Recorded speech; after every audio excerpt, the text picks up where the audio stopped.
Stop and frisk is a terrible practice done by some police forces here in the US, in which they basically pull you over, just because, and they search you, many times under no legal grounds. Again, just because. I mean, most people think of stop and frisk. They think of New York City and the NYPD pulling over a random black or Hispanic guy in Harlem or Bed-Stuy or South Bronx for no reason at all. Well, that's a very realistic picture of the situation, except for the fact that it's not just the NYPD engaging in this nonsense. It's the Chicago PD as well, as we are just learning. And it's a much worse situation going on there. So let's get the statistics. So during the summer of 2014, the Chicago PD conducted more than 250,000 stops that did not lead to an arrest. That's 250,000 times in just a few months. And when you compare this to New York, at the height of this program's use in that city in 2011, people in Chicago were 4 times more likely to be stopped. Out of 1,000 people, 93.6, nearly 10%, were stopped and frisked in Chicago. And this compares to just 22.4 people per 1,000 in New York during the height of this program's use in 2011. That's simply absurd, man. Why must there be a 1 in 10 chance that when you walk outside your door in Chicago, you get stopped and searched randomly by the police just because? It's unbelievable. But the report only continues. Now, of course, there was a racial bias in all of these stops. In New York, blacks and Hispanics were targeted much more in stop and frisk than whites. And minority neighborhoods were the centers of these programs, much more than any white or wealthy neighborhood. And it's a very similar situation in Chicago. Take a look at these two graphics. So this is the Chicago population by race. African Americans are 32% of the population. Whites are 32% of the population as well, with Hispanics representing 29%. A very even, diverse, balanced spread of the population. And now keep this in mind as you take a look at this second graphic. This graphic shows all of those who were stopped in Chicago according to your race during the summer of 2014. And unsurprisingly, blacks represent 72% of all of those who were stopped. Whites are only 9% of those who were stopped. But they are both the same exact percentage of Chicago's population overall.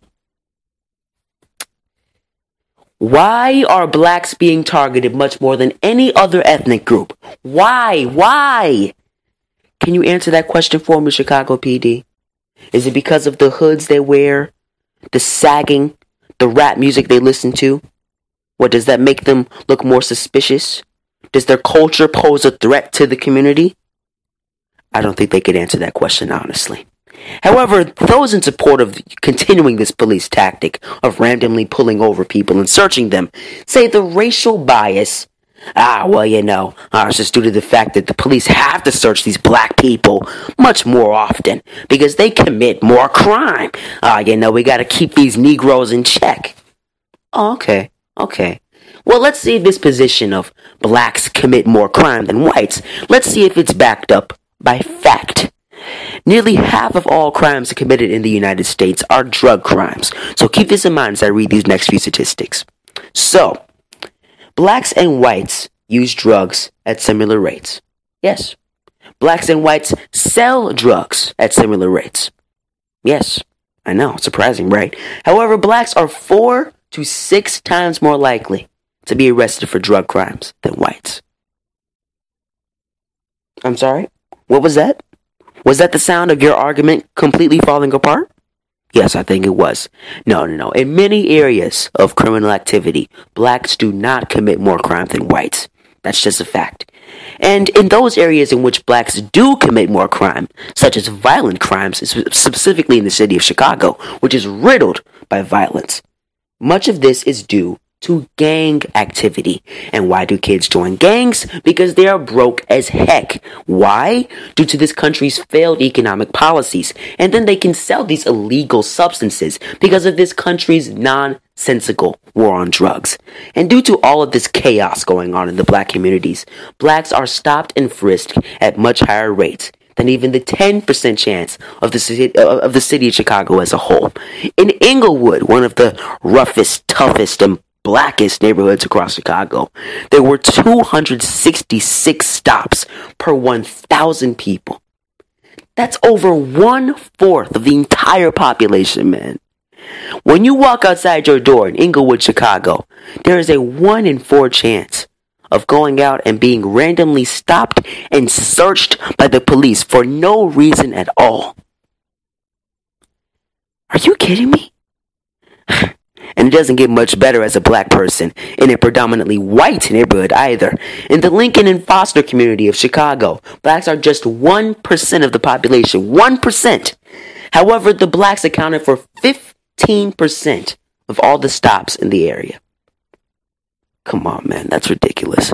Another example, the near North District. Blacks are just 9% of the population, but yet they were 58% of all the stops and frisk. And we wonder why there are protests across the country for equality. We wonder why blacks still feel like they're discriminated against and degraded and victims of racism. We wonder why. But it's not a mystery, man. It's not. It's real. And it's a pressing issue that needs to be addressed. Blacks need to be treated with equality. And when they are stopped and searched randomly by the police under no legal grounds whatsoever, that's not equality at all. That's unacceptable. That's common sense.